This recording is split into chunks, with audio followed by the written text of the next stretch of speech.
One of the few things that I like about link summoning is that it's given the limelight to a lot of older cards that previously didn't see a lot of play. The biggest example of this is Go Through the Vague Shadow, a card that was almost exclusively played in the early versions of Metal Foes, but eventually was dropped out of almost every single deck, and now it is a staple in a variety of strategies, simply for the fact that it is a one-card Link 3 summon. Now, there are some other cards that fall into this category, and today I wanted to talk about Ground Collapse. Now, Ground Collapse is pretty straightforward. It's a continuous spell that locks down 2 monster card zones when you activate it. You can't pick zones that already have monsters in them, which makes sense. And the way that I see this being used is you can link summon into one of the extra deck monster zones, and then use Ground Collapse to lock down the other extra deck monster zone and the main monster zone.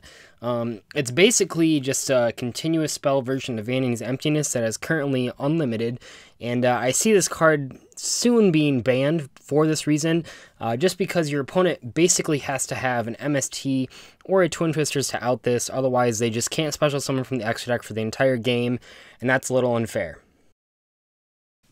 Except, that's not true at all. If you ever thought that Konami was going to allow cards like Ground Collapse to be legal with link summoning, you're actually just an idiot.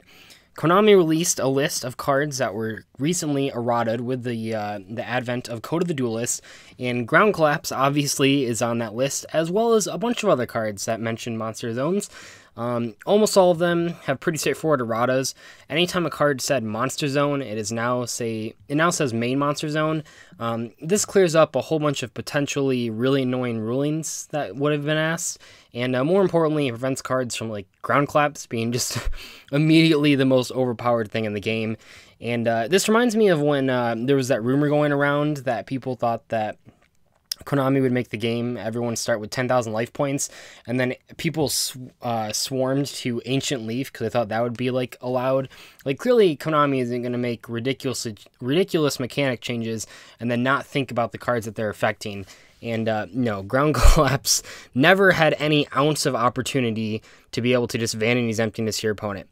Now, some of the cards on this list aren't really relevant to the competitive landscape. Ground Collapse probably would have been. One of the funnier changes here is that Darkness Approaches now doesn't flip anything to face down attack position. That's always just been a troll card. It's terrible. It's always been terrible. But the idea of having a face down attack position monster was always hilarious, and it's kind of sad to see that mechanic go, even though no one used it. It was still one of those cards that I always dreamt of trolling my opponents with. And the card that I think is interesting on here, though, is Blasting Fuse. Now, Blasting Fuse doesn't really have that much of a change. The only change that was made to it is that when it says activate only when all zones of this card's column are occupied, it now does not say 4 in parentheses, because it can now go in the zones, or the column that has the link zones, which then would have 5 zones in there. So this can be anywhere on the field. There still are 5 columns. You're not restricted to the 2 that have extra deck monster zones. And why I like this card is because for the first time ever, you don't have to ask your opponent every game to make sure that they follow the official zones. I felt that was always the biggest downside of Blasting Fuse, is that because most people don't play with their zones very clear, or at least they didn't play like that. And a lot of times they'd like switch around cards if the field changed and stuff, which is technically against the rules, but a lot of people up until this point allow that to happen. And so the way that you had to make sure your Blasting the Fuse worked is that before the game started, you had to ask your opponent, oh, hey, by the way, make sure that you play with all your cards in the correct zones and don't move them around.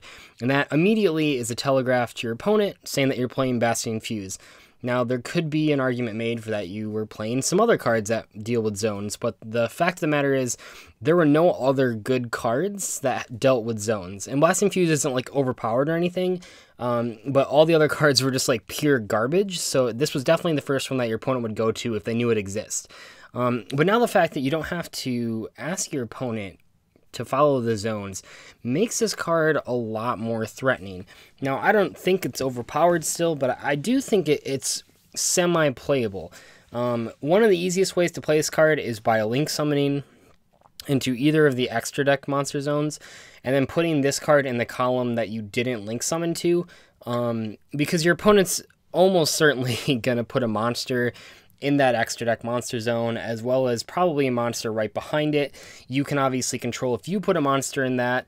And then the only one that I think is difficult, and I think what's always been the downside of Blasting Fuse, is the back row options, because the likelihood of your opponent putting a back row behind that extra deck monster, that's pretty low. However, I wouldn't say that it's completely out of the question, and as we get more and more cards, and as people start playing more and more continuous spells in their link decks, I'd say that Blasting Fuse is fairly likely to have some relevancy, at least as sort of a joke, trolly side deck pick. Or at the very least, I think that Blasting Fuse is just a hell of a lot better than it used to be. And I always thought this card sort of had like an underdog aspect to it, where it's one of those cards that once you get hit by it once, you never again put your cards in the same column. But I think it's been long enough now where people just don't worry about this card anymore, to where you might be able to catch some people off guard and put some people on tilt. And I always love cards that do that. The only other sort of relevant thing on this list was Needle Wall. Needle Wall, I think it would have been cool. There wouldn't really have been a great way to implement this, but it would have been cool if they changed it to that the 6 roll actually could affect like the extra deck monster zone. This doesn't work in general though, because if we get the mechanic where you can control monsters in both extra deck monster zones, wouldn't be able to specify which one you're pointing to. However, it just simply got errata to say main monster zones instead of monster zones, which is sad, because I thought that'd be like sort of a way to make an old card way less shitty, and once again be a potential troll card that could be sort of successful. If you look at the rest of this list, none of these cards are relevant. Zany Zebra is probably just like, I mean, it's sort of just like Ground Collapse, where Zany Zebra could have been fairly decent just for shutting down the extra deck, but now it's not. Magical Hats, I don't know if that really matters, and the rest of them are just completely irrelevant and never were relevant and probably wouldn't have been relevant. So there's like 4 or so that it matters for, and I think that this is important because back when Link Summoning was first announced, I saw a lot of people on Zodiac as well as my own channel claiming that Dimensional Barrier would be errated when Link Summoning came out to include Link monsters. Now at the time, I thought that was completely ridiculous.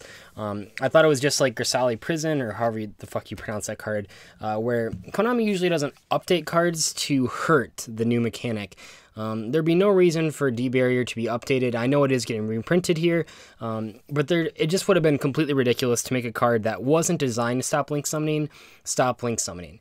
If they wanted to design it like that, they could have done it when they first made it, by saying just like declare an extra deck monster type, or so when it says declare a monster card type, they could have just said like declare one extra deck monster card type or rituals, and then you could have just shut everything down. Although I guess you would have had to do some weird stuff by mentioning rituals and pendulums, but you still could have done it.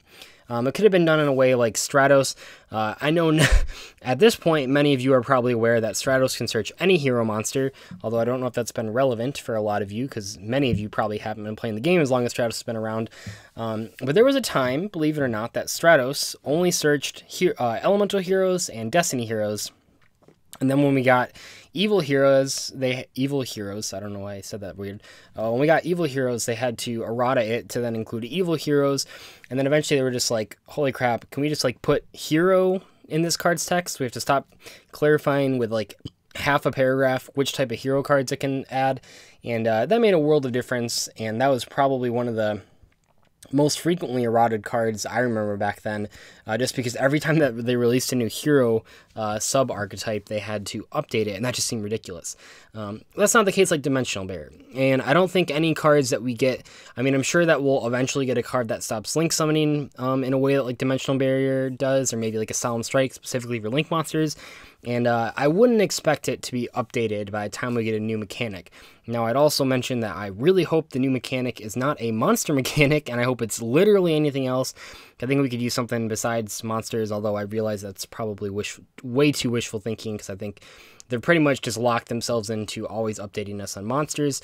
But the main reason I want to make this video is to sort of be realistic know that Konami isn't just going to purposely ruin the most recent summoning method. They usually wait until the last like 6 months of that summoning method to really dole out like the heavy counters to it. And I thought it was kind of ridiculous that people thought ground claps would be super overpowered. Thought it was ridiculous people thought dimensional barrier would be errata. And I just wanted to make this video so you guys know to wait and see what they do, and also pay attention to the OCG and realize that dimensional barrier didn't get errata there. Anyway, though, hopefully you guys enjoyed this video. I can't wait to see all the comments from the people that only watched 1 minute of it, typing that ground collapse doesn't stop extra deck summons. And if they did comment that, please make sure to tell them to watch past 1 minute. And anyway, I'll see you guys later. Bye.